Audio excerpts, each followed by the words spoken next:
Assalamualaikum warahmatullahi wabarakatuh. Halo teman-teman semuanya. Semoga kita semua selalu dalam keadaan sehat walafiat ya. Amin. Kali ini kami dari kelompok 6 akan membahas seputar kepemimpinan pendidikan Islam. Pengertian kepemimpinan pendidikan Islam. Yang pertama, pemimpin. Pemimpin adalah seorang leader. Akar katanya to lead, yang artinya bergerak lebih awal, mempelopori, mengarahkan, membimbing, dan juga menuntun. Yang pada hakikatnya, pemimpin adalah seseorang yang punya kemampuan untuk mempengaruhi perilaku dari orang lain dengan menggunakan kekuasaannya. Kekuasaan adalah kemampuan untuk mengarahkan dan mempengaruhi bawahan yang berhubungan dengan tugas-tugas yang harus dilaksanakan. Pendidikan Islam yaitu bimbingan terhadap pertumbuhan jasmani dan rohani menurut ajaran Islam dengan hikmah. Dapat diartikan bahwa dalam pendidikan Islam terdapat usaha yang mempengaruhi jiwa anak didik melalui proses yang akan menuju pada tujuan yang telah ditetapkan. Tujuannya yaitu menanamkan akhlak dan ketakwaan serta memastikan kebenaran sehingga terbentuk sebagai manusia yang berkepribadian dan berbudi luhur sesuai dengan ajaran Islam. Jadi, kepemimpinan pendidikan Islam itu apa? Kepemimpinan pendidikan Islam merupakan cara yang dilakukan pemimpin untuk mencapai tujuan pendidikan yang telah dijalankan sesuai dengan kaidah-kaidah Islam, yang mana pemimpin itu mempengaruhi, menggerakkan, memberikan motivasi, dan juga mengarahkan orang-orang dalam lembaga pendidikan agar pelaksanaan pendidikan menjadi lebih efektif dan juga efisien. Yang selanjutnya, ciri-ciri kepemimpinan yang efektif. Memimpin dengan cara yang efektif yaitu para pemimpin yang dapat menempatkan dirinya pada setiap kondisi dan kejadian yang seperti apapun. Salah satunya seperti yang dikemukakan oleh Avolio dan Bass tahun 1994 dalam karya tulis ilmiahnya yang menyatakan bahwa gaya seorang pemimpin yaitu dengan memotivasi para pengikut mereka menuju sasaran atau tujuan yang telah ditetapkan dengan memperjelas persyaratan, peran, atau tugas dari masing-masing individu. Kemudian ada juga beberapa perilaku kepemimpinan yang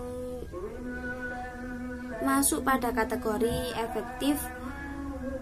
Yang pertama ada management by exception, yaitu para bawahannya itu diberi penghargaan atau hukuman dari setiap tindakan yang mereka lakukan.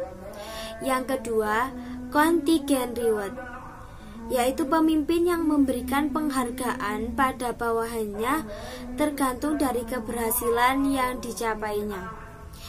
Yang ketiga itu ada non-transactional possessive behavior, yaitu di mana pemimpin yang menunggu masalah meningkat baru mengambil suatu tindakan dengan menghindari 64 pengambilan keputusan dan tidak pernah ada ketika dibutuhkan. Baik, kali ini saya akan menjelaskan bagaimana kepemimpinan dalam pendidikan. Kepemimpinan dalam pendidikan itu ada di tangan kepala sekolah, yaitu pemimpin dalam pendidikan. Sebagai pemimpin dalam pendidikan, kepala sekolah itu juga menghadapi tantangan yang sangat berat. Untuk itu, ia juga harus memiliki persiapan yang cukup memadai. Karena banyaknya tanggung jawab, maka kepala sekolah itu juga memerlukan bawahan atau biasa disebut dengan pembantu. Nah, ia itu juga hendaknya belajar gimana mendelegasikan wewenang atau tanggung jawabnya sehingga ia bisa memusatkan perhatiannya pada usaha untuk pembinaan dalam program pengajaran. Nah, ada beberapa gaya kepemimpinan dari kepala sekolah. Ada 4 gaya. Yang pertama ada gaya mengarahkan, yang kedua ada gaya melatih, kemudian gaya mendukung, dan yang terakhir adalah gaya mendelegasikan. Yang pertama, gaya mengarahkan. Gaya mengarahkan di sini itu kepala sekolah itu lebih banyak memberikan petunjuk yang spesifik dan mengawasi secara ketat penyelesaian tugasnya. Nah, pola kepemimpinan yang seperti ini itu cocok jika diterapkan pada bawahan, yang mana bawahan itu kinerjanya rendah tapi ia mempunyai komitmen yang cukup baik. Itu cocok di gaya mengarahkan. Yang kedua yakni gaya melatih. Nah, di sini itu kepala sekolah menggunakan direktif dan juga sportif. Kenapa? Karena di sini pengarahan dan pengawasan itu perlu dan tetap dilakukan secara ketat oleh pemimpin. Kenapa? Karena walaupun itu dilakukan, namun juga harus disertai dengan penjelasan keputusan, permintaan saran dari bawahan juga, dan juga dukungan akan kemajuannya. Sehingga pola kepemimpinan ini cocok seperti kayak gaya mengarahkan tadi. Nah, ini cocok diterapkan pada bawahan yang punya kinerjanya itu cukup dan punya komitmen yang tinggi. Kemudian setelah gaya mengarahkan dan juga melatih, kemudian ada gaya mendukung. Apa sih gaya mendukung itu? Gaya mendukung itu lebih ke suportifnya. Jadi lebih banyak di suportifnya daripada direktifnya. Kenapa? Karena khususnya ini itu hanya untuk bawahan yang mempunyai komitmen yang kurang baik. Nah, di sini pemimpin dengan gaya ini itu lebih banyak memberikan fasilitas dan mendukung usaha bawahannya itu ke arah penyelesaian tugas-tugas mereka.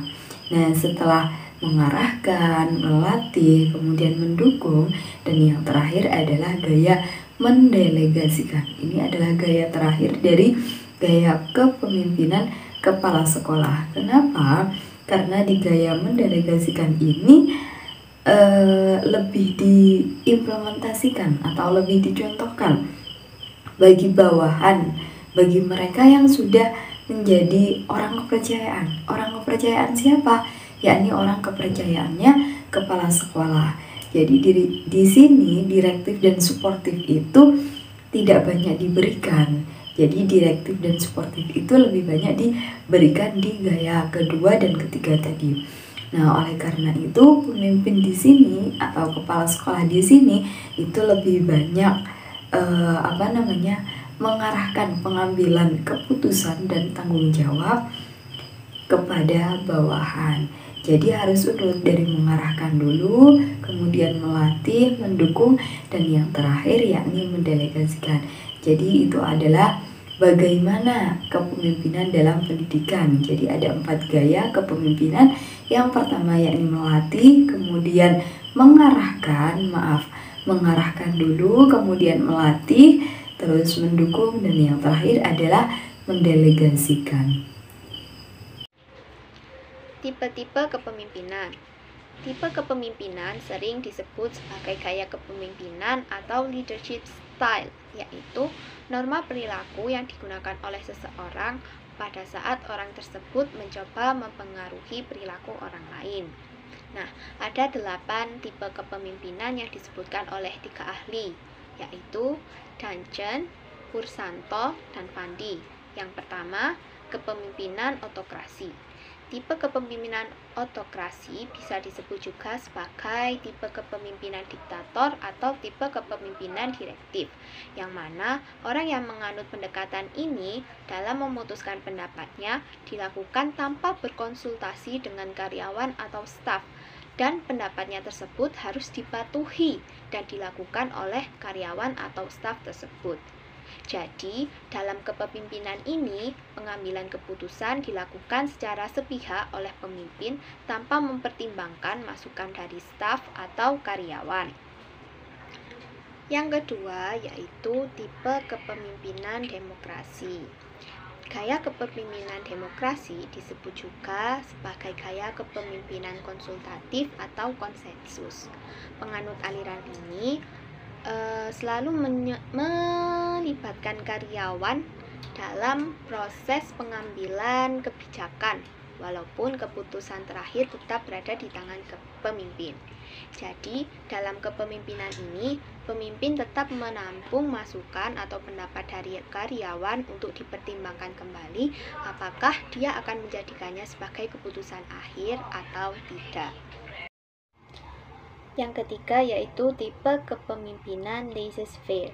Kepemimpinan laissez-faire atau kepemimpinan gaya bebas merupakan gaya kepemimpinan yang lebih banyak menekankan pada keputusan kelompok. Nah, dalam gaya ini, pemimpin menyerahkan keputusan kepada keinginan kelompok. Dan apa yang baik menurut kelompok, itulah yang akan menjadi keputusan serta pelaksanaannya tergantung kepada kemauan kelompok. Yang keempat ada kepemimpinan partisipatif. Nah, kepemimpinan partisipatif ini dapat disebut sebagai kepemimpinan terbuka, bebas, atau non-direktif. Dalam kepemimpinan ini, pemimpin hanya sedikit memegang kendali dalam pengambilan keputusan, yaitu hanya berperan sebagai pengarah saja. Yang kelima, ada tipe kepemimpinan paternalistik. Nah, tipe kepemimpinan paternalistik adalah gaya kepemimpinan yang bersifat kebapakan. Dalam kepemimpinan ini, pemimpin selalu memberikan perlindungan kepada para bawahan dalam batas-batas kewajaran. Yang keenam, ada tipe kepemimpinan yang berorientasi pada tujuan. Kepemimpinan ini disebut juga kepemimpinan berdasarkan hasil atau sasaran. Nah, penganut pendekatan ini meminta bawahan atau anggota tim untuk memusatkan perhatiannya hanya pada tujuan yang ada. Yang ketujuh, yaitu tipe kepemimpinan militeristik. Kepemimpinan militeristik tidak hanya terdapat di kalangan militer saja, tetapi juga banyak terdapat pada instansi non-militer atau instansi sipil. Dalam tipe kepemimpinan ini hampir sama dengan kepemimpinan otoriter, namun pada kepemimpinan ini lebih menekankan pada kedisiplinan antara pemimpin dengan karyawannya, sehingga ketika karyawannya tidak bisa mengikuti kedisiplinan yang ada dalam suatu perusahaan, maka dia akan dipecat. Yang kedelapan yaitu tipe kepemimpinan situasional. Tipe kepemimpinan situasional dapat disebut sebagai tipe kepemimpinan tidak tetap, fluid, atau kontingensi. Asumsi yang digunakan dalam gaya ini adalah bahwa tidak ada satupun gaya kepemimpinan yang tepat bagi setiap manajer dalam setiap kondisi.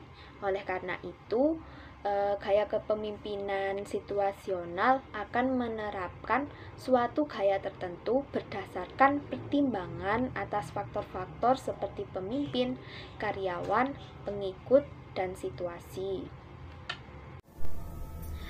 Yang terakhir yaitu fungsi kepemimpinan pendidikan. Secara sederhana, menurut Wahjo Sumijo mengatakan bahwa kepala sekolah selaku pemimpin pendidikan berfungsi sebagai manajer, pemimpin, dan juga pendidik. Lebih detailnya dikutip dalam Depdiknas Dirjen Pendidikan Dasar dan Menengah bahwa fungsi kepemimpinan pendidikan diklasifikasikan menjadi 7 yang disingkap dalam E-Maslim, yaitu edukator, manajer, administrator, supervisor, leader, inovator, dan motivator. Fungsi edukator, kepala sekolah menjalankan fungsi kepemimpinannya dalam hal-hal prestasi yang dimiliki para guru, kemampuan dalam membimbing tenaga pendidik, kemampuan dalam membimbing karyawan, membimbing peserta didik, membimbing staf, kemampuan dalam belajar, serta mengikuti perkembangan ilmu pengetahuan dan teknologi. Kemampuan memberi contoh dalam mengajar juga termasuk dari fungsi edukator sebagai kepala sekolah. Yang selanjutnya, fungsi kepala sekolah sebagai manajer yaitu meliputi kemampuan dalam menyusun program, kemampuan dalam menyusun organisasi kepegawaian, menggerakkan staf, kemampuan dalam mengoptimalkan daya institusi pada lembaga pendidikan yang ditempatinya.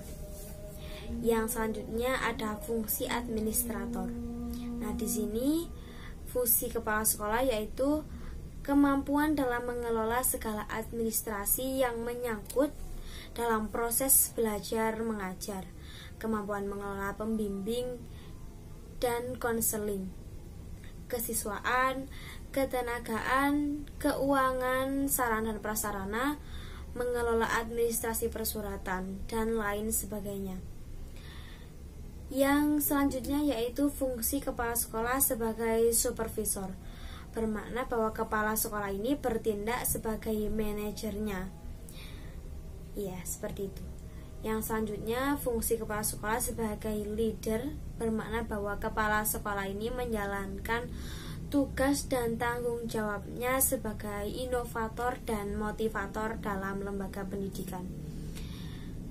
Terakhir, fungsi kepala sekolah sebagai inovator dan motivator. Pada fungsi ini, kepala sekolah menjalankan tugas dan tanggung jawabnya sebagai leader atau kepala dari suatu lembaga. Kembali lagi seperti fungsi leader ya. Jadi fungsi leader dan fungsi inovator dan motivator ini saling melengkapi seperti itu.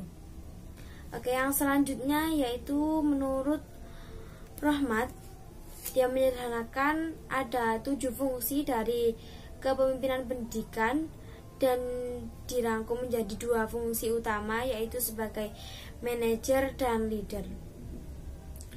Pertama, fungsi kepala sekolah sebagai manajer yaitu mencakup di dalamnya sebagai administrator dan supervisor dengan tugas dan tanggung jawab dalam hal planning, organizing, staffing, leading, dan controlling. Oke, seperti itu.